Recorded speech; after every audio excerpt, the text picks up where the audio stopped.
Yo, hello, what's up mga kabulol? So, araw ng Sabado ngayon. Wala kaming pasok hanggang bukas, guys. So, naglalakad na naman kami ni Gopoge. So, ayan po siya. Kung nakita nyo si Merwem. So, yan. Kaway ka muna. Yan, tignan yung formahan niya. Time check. Kaya yung mga madadaanan namin dito, kung mapapanood nyo to, ilabas nyo yung mga plastic at bote nyo dyan. At eto na yung kukuha. So, yan guys. Kahit na pa-winter na po rito, bumababa na yung temperature. Sikat at tirik pa rin yung araw. Na-service ng mga yun ha. Ayun no. Meron silang electric scooter. So yan guys, gusto ko lang pong congratulate din pala yung mga solid natin na subscribers, viewers dyan. Sa mga solid kabulol ko dyan. O, diba naniwala sa sinasabi namin na magtiis lang kayo, maghintay po kayo na magkaroon din ng approval yung mga EPS account ninyo. So, sa awa naman ng Panginoon at napakadaming nagko-comment sa akin, nagme-message na kabulol na to, may approval na ako. So, di ba? At saka sasabihin ko rin pala may viewers tayo na nag-comment sa mga tinatanong nyo na kung kasali ba yung KLT21 sa magaganap na massive selection ngayong buwan na to. So, may nag-comment na may na-select na daw po. So, aalamin natin kung napaka legit po nun. Pero maging positibo lang tayo guys, lagi nyong isipin nyo na mas mainam na ganun yung mga naririnig natin na babasa natin balita kaysa sa mga pangit at negatibo, dahil napakarami ng pangit na nangyayari sa bansa natin ngayon. Huwag na tayong dumagdag pa. So yan, nainitan na si si Merwem. Huwag na tayong dumagdag sa pangit dahil pogi ako. Ayaw. Yan guys, unti-unti nang nalalaglag yung dahon. So kung pupunta po kayo sa Nami Island, maraming mga punong ganito. So napaka famous ng lugar na yun dahil dun ginanap yung napakagandang Korean novela. Alam mo yun, yung Endless Love. So yan guys, ang gaganda ng mga puno. At saka kung saan nag-shooting si Enrique Hill at saka Liza Soberano, dun ginawa. So yan yung golden lips na nahuhulog na sinasabi. Ayun, nagsiliparan yung mga kalapate. So yan guys, dito kami ngayon sa CU na naman. So dito natin ipapatuloy yung topic natin sa video na to. So yung sinasabi ko po sa inyo na may mga naselect na daw po sa mga nasa KLT21 na batch. So napakagandang balita po nun. Kaya lagi ko po sinasabi sa inyo, huwag kayong mainip guys, dadating din yung tamang oras para sa inyo. Kaya dapat, habang nandyan kayo, dapat enjoy nyo na yung mga bawat minuto na kasama ninyo yung pamilya ninyo. Dahil pag nandito na kayo, talagang ma-excite kayo sa una, pero pag tumatagal talaga, doon yung nare-realize yung realidad ng buhay talaga dito sa South Korea. So araw ng Sabado ngayon, ang daming mga padaan-daan ng mga truck dahil yung ibang company may trabaho. Pero kami medyo mahina kami ngayon, kaya wala kaming pasok. So mamamalengke kami, yung kagaya ng ginagawa namin na weekly, kasi yung pagkain namin dito weekly. Hindi kami namamalengke ng pang isang buwan kasi talagang minsan malakas kaming kumain, lalo na pag nagtatrabaho kami, makakaramdam kami ng gutom, tatakbo kami dun sa kusina namin, pipitas kami ng ubas o maghiwa kami ng mansanas. Ano ba, laman tiyan lang ba? Tsaka minsan kasi yung pagkain sa kantin din hindi ganong maganda. Kumbaga, hindi ka nabubusog. Laman tiyan lang talaga. Minsan, isipin mo guys, paano ka mabubusog? Yung sabaw may yelo. Ganun po yung sabaw, yung pagkain nila rito. So guys, si Kabulol Sami Malo, sabi niya, ito po yung comment niya, ilalagay ko dito para na rin makita nyo at the same time. Kasama na ang KLT21 this year. May mga na-hard na nga na KLT21. Hehe, sana mapasama ako next year, sabi niya. So napakagandang good news po nun para po sa lahat. Kaya sa mga lagi kong sinasabihan na huwag kayong magmadali dahil kusang darating po yan. Sa tingin nyo kasi napag-iiwanan kayo, maling-mali po. Ang dami na pong nag-comment. Si Jeff Camo, approve na ako, Cubs. Malapit na ako malapit sa Korea, sabi niya. So congrats sa lahat po na nagkaroon ng approval. Ang dami po bukod po sa kanya, yung iba nating mga solid na viewers na nanonood na babasa ko. Ganon din kay Swederick Bron. Sana bago mag-December, sabi niya, may approval na ako, maselect agad ng sadyang nim. So maghintay lang kayo, darating din yung kusa para sa inyo. Pag talagang time nyo na, ganun lang yun. Kung kailangan lang yung gawin guys, kapag nagkaroon na kayo ng approval, ingatan nyo na yung sarili ninyo. Ano ba yung ingat na sinasabi ko? Sa pagkain, dahil baka magkaroon kayo ng remedical, magkakaproblema kayo sa inyong health issue. Kaya kailangan talaga maging physically fit kayo, lalo na sa medical. Isan kayo at tuluyan ng ma-fit to work. Kasi yung iba, dadating yung mga okasyon na Pasko, yan, bagong taon. Tulad yan, kakatapos lang ng okasyon ng celebrity natin na pagse-celebrate natin ng souls sa mga mahal nating namayapa, nasa langit na, pinagdiriwang natin yung taon-taon na November 1. Siyempre, magkakasama, parang magkakaroon ng family reunion, mga pagkain na talagang nakikita lang natin yun kapag ganun na dumadaan yung ganun na okasyon, di ba? So mag-ingat kayo sa pagkain ng mga matataba, maalat, dahil konting ano lang na makita sa inyo sa medical po ninyo, maging ano po yun, cause ng baka ma-pending po yung inyong application, kaya ingatan po ninyo. So again, guys, masaya kami, yan si Kenneth at ako, na talagang yan na, nagbubunga na yung mga pinaghirapan nyo.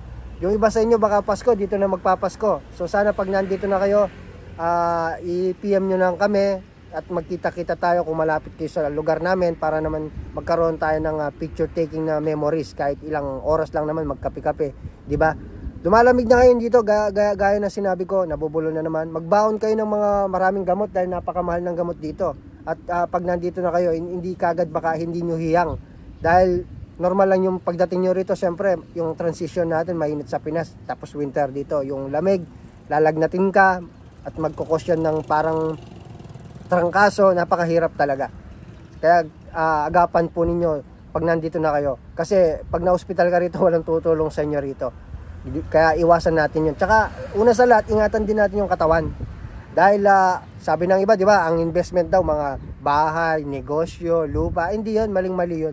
Di ko sinabi palang mali. Kumbaga sa mali na dun lang po yung i-focus at i-priority natin na pagkakalam na lahat investment. Pero kailangan din natin mag-invest sa sarili natin. Yan ang pinaka-investment natin dito sa Korea. Dahil syempre, yung katawan natin yung puhunan natin dito para kumita, para sumahod sa araw-araw, di ba? Sa buwan-buwan. Pag nagkasakit ka, hindi ka sasahod. Dito sa Korea, no work, no pay. Kaya mag-invest kayo, kumain kayo ng masasarap, masustansya, bumili kayo ng vitamins, ano yun, tawag kailangan natin sa katawan upang lumakas yung ating resistensya, lalong-lalo na yung ating tawag dito, immune system.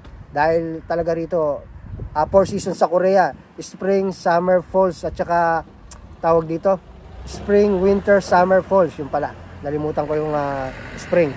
4 season dito, so kada sasapit yung buwan na yun, nagbabago yung weather. So siyempre yung katawan natin, mahirap mag-adjust yan, lalo na kung baguhan ka pa.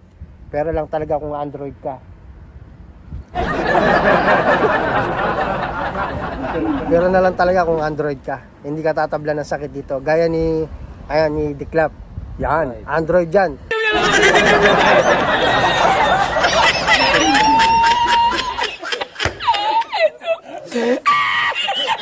lahat naka-jacket na lahat, pero siya nakasando pa rin. Yan ang papatunay na siya yung buhay na patunay na may Android na nasa Korea. Guys, bago natin tapusin yung video nito, gusto ko lang po mag-shoutout. Shoutout kay Rapi Angulo, shoutout sa'yo. Sabi po niya, tsaka kay Juanita Rodriguez na patuloy na nanonood sa mga videos ko. Shoutout po sa inyo, madam. At kay Kalamia Adventure, shoutout sa'yo. At sino pa yung nagpapa-shoutout dito? Kaya Jeneline Cipriano, shoutout po sa inyo. Salamat sa panonood. Jeff Camo ulit, shoutout sa iyo, bro. At sino pa ba yung nagpapa-shoutout dito? Teka lang guys, medyo hahanapin natin. At kaya Sammy Malo, sa information na binigay mo na may na-select na sa mga KLT21. Maraming salamat po sa pag-share po ng knowledge po ninyo. At kailangan natin na talagang magtanong pa kung talagang may marami na ang nakakalis sa iba, sa mga iba. So shoutout din kayo guys sa Ador Vines. Idol, sabi niya, ito po tanong ko ngayon, importanteng tanong ito, bagong followers mo ako po. Pwede ba may asthma dyan sabi niya, idol, saka may petroleum sa tete. Naku po. Petroleum sa tete nilagay, idol. Sana masagot ito kasi nag-aaral ako ngayon ng Korean language sa Team Geologs. Pero sa medical po kinakabahan.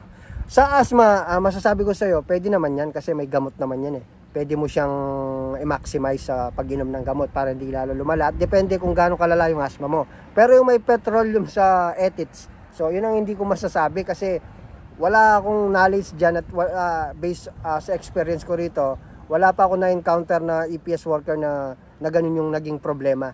So magtanong-tanong ka sa mga nakakaalam talaga, mga eksperto siguro. Pero sa tanong mo, yun lang ang masasagot ko, yung sa asthma. Pasensya na ka bro, shoutout sa'yo bro ha. At kay Bets TV, shoutout sa'yo. Sabi niya, Idol, ikaw po talaga naging motivation ko sa buhay simulat ako po ay nag-aaral ng KLC sa MSLTC Cagayan de Oro at pumasa sa huling round po. Tas medical, sabi niya. Ngayon, naghihintay na lang ng approval, solid kabulol po ako. Lagi kitang inaabangan dahil sa mga motivation mong content. Shoutout po sa'yo at sa sarili ko at sa school na naging daan sa pangarap ko sa buhay. Sana Idol makapagpa-picture naman if makarating ako dyan balang araw. Napakaganda ng mensahe niya. Shoutout sa'yo bro, Bets TV, wish you all the luck. Kaya Jim Robert Manesca, Kabulol, baka pwede naman gumawa ng video about sa aming mga SB1. Feeling namin kasi may mali. Nagawa na natin yan. Kay Nico Campañero, Kabulol, shoutout po sa next video mo. Palagi po ako nanonood. Shoutout sa'yo. Di ko nababasahin yung message niya, ang haba.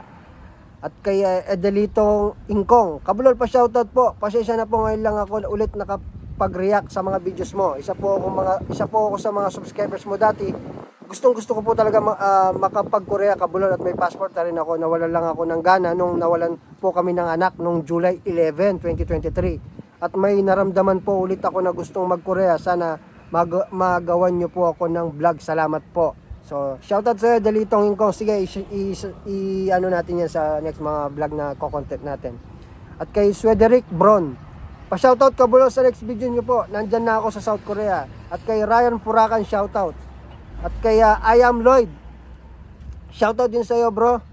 At kaya Dexter Castelo, pa shoutout Idol, next video. Awa ng Diyos, waiting po ng approval. Ingat po palagi, keep safe. Ikaw din kay Alvin Binabatak, pa shoutout Idol Alvin Binabatak.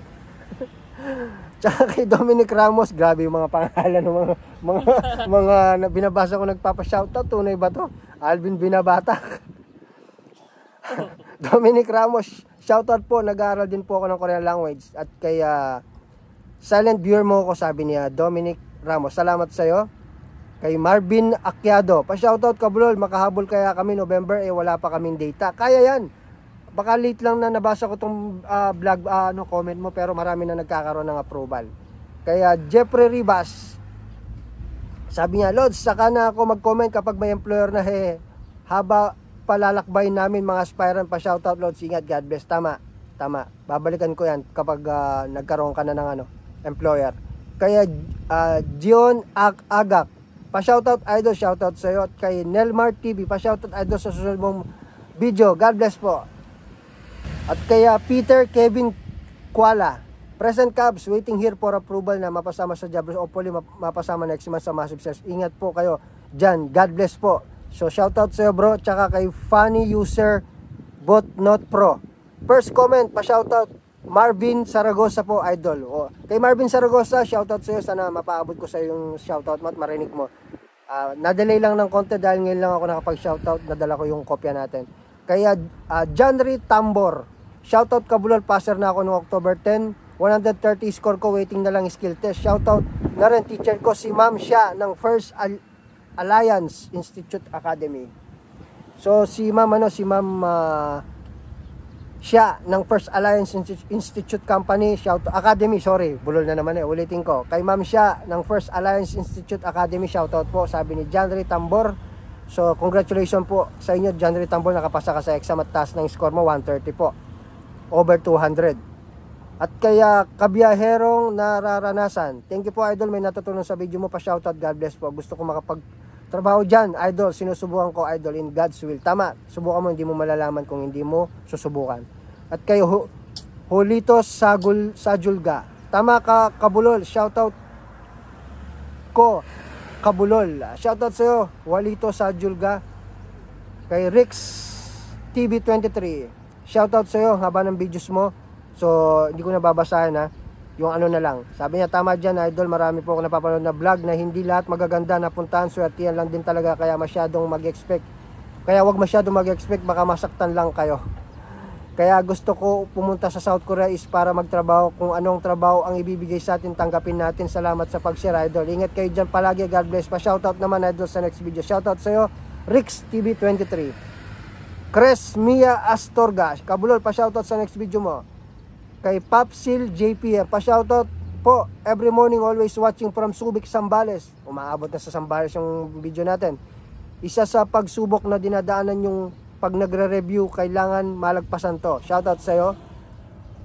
Tapos kay Remolano Marcel, shoutout din po. Idol Kabulol, shoutout po. Sana makapag-Korea din ako from Manggaan, General Trias, Cavite. Umaabot ng Cavite yung mga natin. Sa mga taga General Trias, Cavite, shoutout po. Lalo na kay Remolana Marcel. So yun lang guys, natapos din po yung ating gagabundok na listaan ng ating nagpapa-shoutout. Pasensya na delay lang po yung shoutout, na late lang gawa ng hindi ko kasi minsan dala yung kopya natin. Kaya ngayon ito na shoutout ko. Kung gusto niyo magpa-shoutout sa next videos, just comment down below po sa ating comment section at para may shoutout ko po kayo sa susunod na video. So again guys, gaya ng lagi kong sinasabi sa inyo, once na nagkaroon na kayo ng approval, nakapasa kayo sa skill test at nakarating na kayo ng tuloy sa exam, so hindi nyo pa rin masasabi ang tunay na tagumpay ninyo na inaangat talaga sa buhay. Ang tunay na tagumpay kasi yung natapos mo yung 10 years mo rito, yung 5 years na kontrata mo, yung umuwi ka sa Pilipinas na may nagbago sa sarili mo, hindi lang financial, baging sa buong pagkatao natin, yung karakter natin. Lahat tayo na nabubuhay dito sa mundo, magkakaiba tayo ng point of view sa buhay. Iba yung prinsipyo mo, iba yung prinsipyo ng mga ibang nakasalamuha mo. Magkakaiba tayong mag-isip, magkakaiba yung direksyon natin kung paano natin tignan yung mundo, kung paano tayo nabubuhay sa mundong to. Kaya magkakaiba tayo. Wala naman parehong-pareho yung di ba, naging sitwasyon sa sarili natin. Magkaiba man yung mga pinagdaanan natin sa buhay, magkakaiba man yung inaharap nating laban, gera o hamon o pagsubok sa pang-araw-araw na lang na ginawa ng Panginoong Diyos, talaga naman masasabi ko talaga na tawag dito, nasa diskarte lang talaga ang tunay na makakapag dala sa atin o makakabigay sa atin ng mga bagay na pinapangarap natin. Kahit nandito ka na nagtatrabaho, hindi mo pa rin masasabi yon. Lagi ko lang sasabihin sa inyo, galingan nyo pag nandito na kayo. Kasi hindi natin mapapagkaila at hindi rin natin pwedeng ipagsabi na hindi yung Korea ang magbibigay sa atin ng magandang karangyaan sa buhay. Ito talaga yung South Korea magbibigay sa atin ng mga pinapangarap natin. Ito yung magiging kumbaga stepping stone. Dahil dito sa bansang to, napakalaki ng sahod. Kaysa naman pumunta ka sa mga ibang bansa na hindi ko naman po ay dinadiscourage. Reality lang naman po yung sinasabi ko. So, kagaya na sabi ko, magkakaiba tayo ng point of view sa buhay, tingin sa mundo. Pero ang importante, yung lagi ko sinasabi, do not compare yourself to others. Be the best version of yourself. Ganun po yun. Dito magbibuild yung karakter mo kung sino ka sa hinaharap. Kung sino ka in the future, di ba? Kaya lahat ng mga tao, lagi ko sinasabi sa inyo, hindi na ngayon uso yung mga sinasabi lang. Kailangan yung mga tao pag nagsasalita ka, depende yun sa nakikita nila sa'yo. Maraming mga tao nagsasalita ka, hindi nakikinig. Maraming mga tao nagsasalita ka, hindi ka nila tinitignan. Kasi wala pa silang nakikita para sa'yo. Yung respeto, makukuha mo lang yun kapag may nakita na yung mga tao. Yan ang katotohanan ngayon sa mundong to. Kaya pag nandito na kayo, galingan nyo lang. Tandaan nyo, galingan nyo lang. Kasi darating ang araw, wala kang ibang sisisihin kung hindi ang sarili mo. Kung ano yung itinanim mo ngayon, balang araw, darating yung oras at araw na yon. Baka magsisi ka sa sinabi mo. Kaya habang nandito kayo, malakas, nabubuhay, hindi na natin maiwasan yan, yung mga problema, pagsubok, hirap, ganyan talaga. Yan ang buhay. Wala naman pinanganak na puro na lang kasarapan ang nangyari sa buhay niya, di ba? Lahat tayo pinagdaanan yan. Pero ang importante, ilang beses man tayong madapa, kaya nating tumayo ng nag-iisa, di ba? So yun lang guys, pumunta na kami dun sa Daco Paroon kung saan kami mamamalengke o titingin kami kung ano pwede namin tignan ngayon kasi wala na kaming bigas. So masarap maglakad, malamig. So sana napaabot ko sa inyo yung shoutout ko sa inyo. Wala kang gustong batiin. Shoutout sa inyo sa mga followers ni Kuya, sa mga nagpapa-shoutout dyan. Mga followers ni Kuya, sa mga nagpapa-shoutout dyan, shoutout sa inyo at good luck. At saka batiin mo rin pala yung Korean Language Center na taga Batangas, yung mga estudyante nag-aaral doon. Ano ba nung si Kamaning? Shoutout din nga pala sa Macor Korean Language yan. Training Center yan. So nagka-issue sila sa EPS group yan. About dun sa presyo lang ba. Pero Kakaawa din naman si Kamaning ngayon dahil yung kanyang shop saka yung kanyang school naaakwa ng baha. Sabihin mo muna sino si Kamaning kasi hindi nila kilala Si para malaman nila. Maninggo Hernandez, yan. Sa Laurel yan, sa aming bayan mismo, sa Laurel, Batangas na binaha siya nung binagyo. Anong relate niya sa Korean na sinasabi mo, yung pinagtuturo? Anong relasyon niya doon? Siya yung may-ari? Siya yung may-ari, siya yung pinaka... Si Kamaning po siya yung may-ari. So, binaha sila, kanang nadala sa yung mga- mga gamit niya sa school, nadala ng baha. Sa mga kabulol na nanonood ng videos namin, sana wish you all fast recovery sa mga tinamaan talaga ng Ng bagyo yan. bagyo. Hindi biro. Kaming may Biro. tulong. Wala kami may tulong. So, pagsubok lang yan at lang malalagpasan din po nyo yan. So, yun lang. So, maraming salamat sa panonood. Kita-kita tayo muli. At follow nyo pala si Diklap Follow Vlog yung sa Diklap. kanyang FB page tsaka FB sa page. YouTube. Sa YouTube niya kasi minsan hindi siya nag-upload eh. Hindi ako More nag-upload. on dun sa Diklap po. Kung gusto niyo makita doon, nandun po si Pogi. Diklap. Hindi makita ng pogi. Opo.